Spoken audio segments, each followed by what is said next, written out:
Hey everyone, Depressed Dior here with another Apex Arena match. Only going to do one this week. I tend to slow down towards the end of the season, which is generally the opposite of what most people do, because usually you try to ramp it up so you can get up to try to snag the 256 rank, top 256 ranking stuff. But personally, I don't really have any want or desire for that right now. I don't really have the time for it, and honestly, the higher I go, the less interesting the fights get. So, speaking of interesting, mad props to Ohm for not using any of the meta tanks. Not using Juggler, not using Landius. It looks like his main tanks are Vargas and Ledin, which is pretty... I mean, it's not optimal, but neither is my build, so honestly I'm happy to just see something different for once. He does technically have, or she, I don't know gender, but she technically has two off tanks as well, which is Bernhardt and Altamoller, though to be honest you would never really use them as tanks. They're more just bruisers. The only reason you would use them as tanks is if you like messed up your band pick phase. But yeah, it looks like this is kind of like a mix of everything. I noticed that the Listel is only level 69, though honestly you don't really need Listel maxed out if you're just going to use her for anti-heal.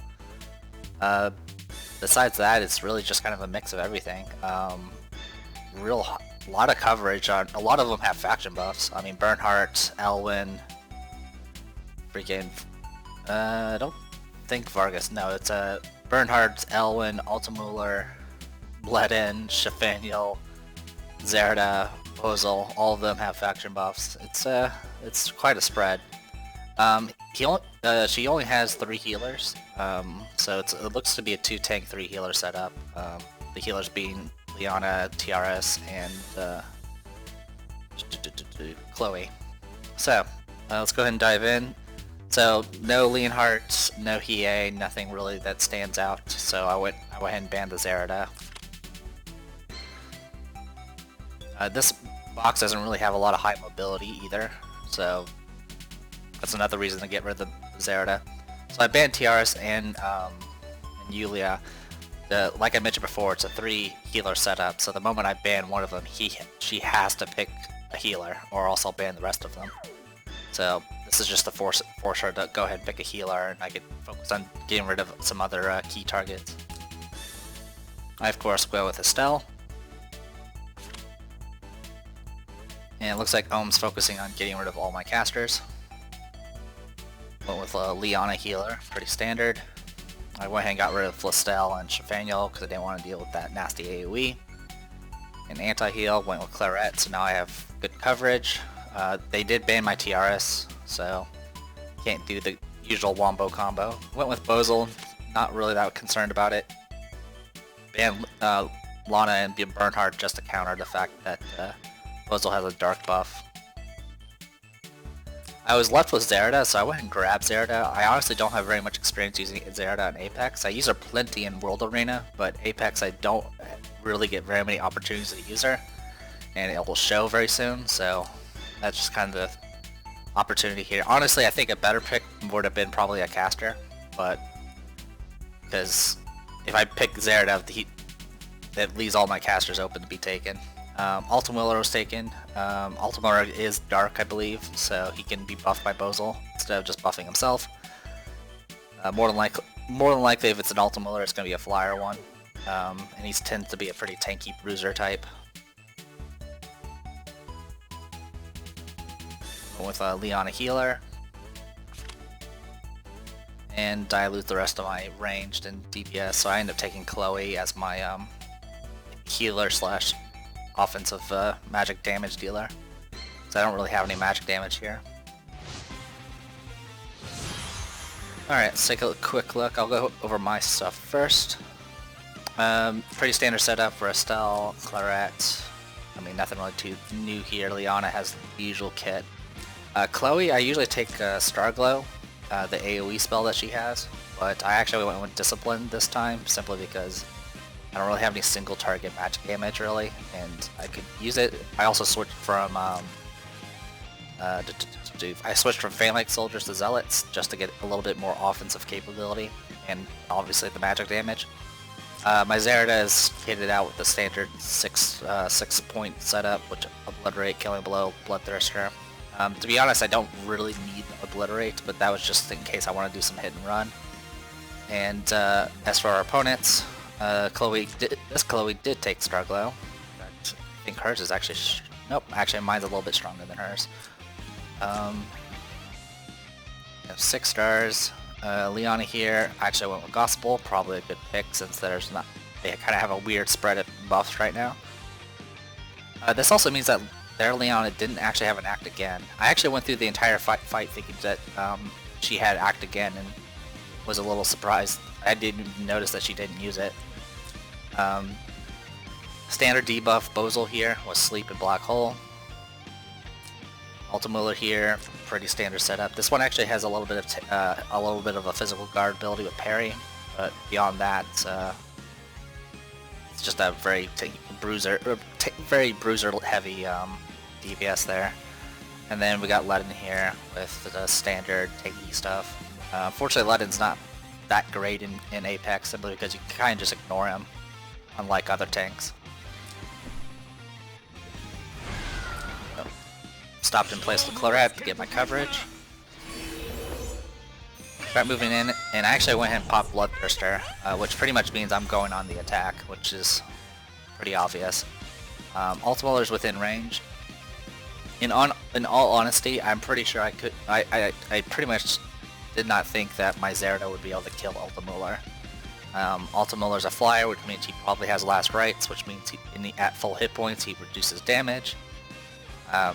He's also just very tanky in general, because every time you attack him, you get Supreme Overlord. But the way I don't really do damage calculators or anything like that, so the way I kind of figure out things is just kind of throwing a character at something and just seeing what will happen. That's kind of what I end up doing here. Needless to say, my inexperience with using Zerida in Apex is still very much showing. The Dark Waltz will buff Ultimuller. Yeah, Ultimuller did not bring a faction buff, which makes sense because obviously there's no other strategic in the group.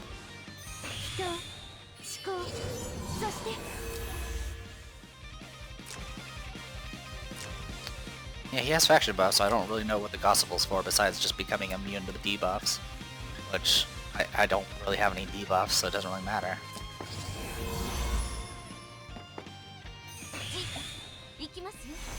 Popping Aurora Ring early. I don't really know why. Actually, yeah, I didn't even remember that freaking Aurora Ring was used in the beginning.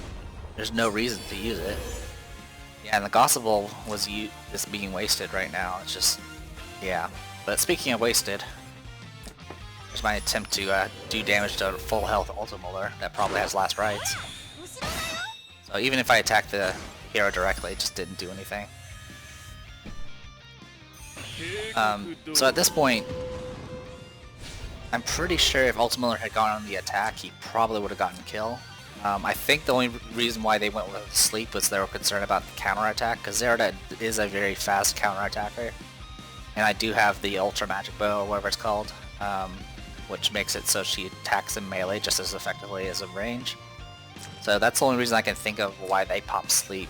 This actually works into my advantage, because one, it made him pop Sleep, and he didn't get a clock proc, so his Sleep is gone. And it pretty much means he has to commit 2 units just to take out my Zerida, because if he doesn't, I'm going to get tanks on it. So that's what I started doing. I went ahead and pushed forward with Estelle. Leona's going to go ahead and heal Ultimuller there. And I went ahead and used Act Again on Estelle, just so I can get her closer. Which forced the Ultimuller to go ahead and use its turn to kill my Zerida. So again, my Zerida was pretty much wasted, which just seems to be a trend whenever I use Zerida in Apex. So I went ahead and moved in with Phoenix Wave. This was mainly to get the immunity to debuffs, but also to reduce Ultimuller's health from 100%. So now if he does have last rites, which I'm pretty sure he does, he no longer gets the benefit. So with that, I was pretty confident I could kill Claret, because even if I did with Lightning Flash, I could get the follow-up and kill him that way. So, bit of a messy start. I was really confused here because he had the initiative for for the start of the round. He had a full health Bozol, that's faction buffed. Claret was in city walls, which is 30% defense, but even with that in mind, I'm pretty sure this Bozol would have gotten kill if it had attacked, even with a regular attack with sorceresses and his insanely high intelligence. I'm pretty sure it would have killed Claret. And Claret's kind of my main damage dealer at this point. Without Claret, I probably would not be able to deal with Ledin with 2 healers active. But since Chloe went first, I went ahead and backed off with Claret and got out of range. So I'm good to go there. And Bozol goes ahead and throws out Black Hole. Estelle's immune to the status effects, so it didn't really do anything to her. Also, I hadn't used my Aurora Ring yet, so I just dispelled all the debuffs immediately. So pretty much undid everything that Bozol did. He didn't get a clock proc, so right now Bozol has nothing but his normal attack to play around with. And with prayer, I kind of healed everybody, so moving in, just doing some light AoE damage, keeping the buffs up. So Divine Guard goes back up. Take the long way around, start attacking Ledin. Backing off with Claret also gave me time to get Lightning Flash off cooldown. Doesn't get kill. But thanks to Aurora Ring and all that, I get mostly healed up. Go back around the other way to get the additional 50% damage to counteract the debuff that I have right now. And bam, dead Ledin. Now Bozol actually decides to deal with my Claret, but even with a crit, could not do enough damage. So it might be possible that if he didn't got a crit and attacked earlier, it might not have gotten kill. It's hard to say. I mean, to be honest, I mean, part of the reason why he did reduce damage is because his sorceresses were not 100% health, so they didn't get the 45% attack buff. So as you can see, the attack bonus is quite abysmal. Just to like compare, like this is the attack. Even at like max HP, this thing had I think around 800 plus attack, while my zealots have over 1200. So I don't think this opponent actually has very heavy buffs to the troops. I mean, the sorcerers are at least maxed out, but they're not maxed out in the other stats. So at this point I pushed forward to kind of get control of the towers, just to make sure no one gets any extra tanking. Again, this time Bozol was at full health. You can see the difference now, it's a little less than 1,000. Still far below what Zealots provide. My only guess is this is happening because I don't think Bozol gets the int bonus to sorceresses. I think they only get the MDef, and unfortunately sorceresses don't get that same conversion that Bozol does when it comes to MDef to intelligence. That's my only guess. I'm not an expert on the hidden mechanics here. But even at full health and a crit, it was not enough to kill a Claret from full hit points, and that's all that really matters. So with that means he has no way of killing any of my units. So another Starglow. The Starglow is a little annoying simply because it keeps on removing my buffs. I'm pretty sure she had a clock proc, which is why she got another one. But at this point I have control of the towers. The mist is closing in. He actually is ahead of me in damage, simply because of the AoE he did earlier. Yeah, didn't get kill. Almost did, but not quite. So this Bozol went ahead and threw out sleep. The final blow until I finish him off. So, I got to put that discipline to use. Kills off the Bozol. At this point he has no DPS. His Chloe is Phalanx Spect, or has Phalanx Soldiers, and only has Starglow. So they don't really have much in the form of damage. It's also 2-on-4 now, so there's not really much that can be done.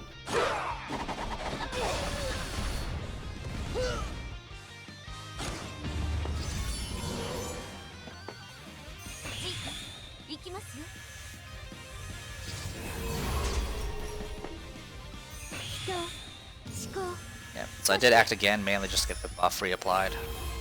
Because the buff not only does buffs, but also heals, so I went and healed Claret with it.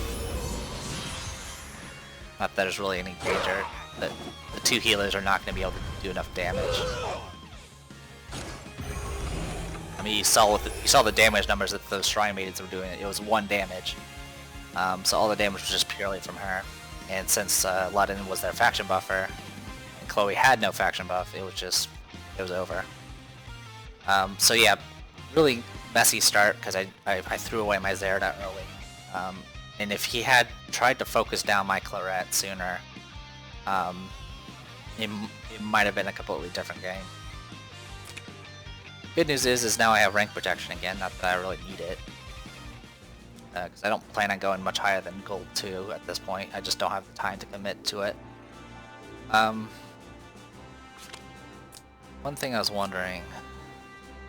Oh! Yeah, Ohm had mercenaries. I don't know how many mercenaries he had.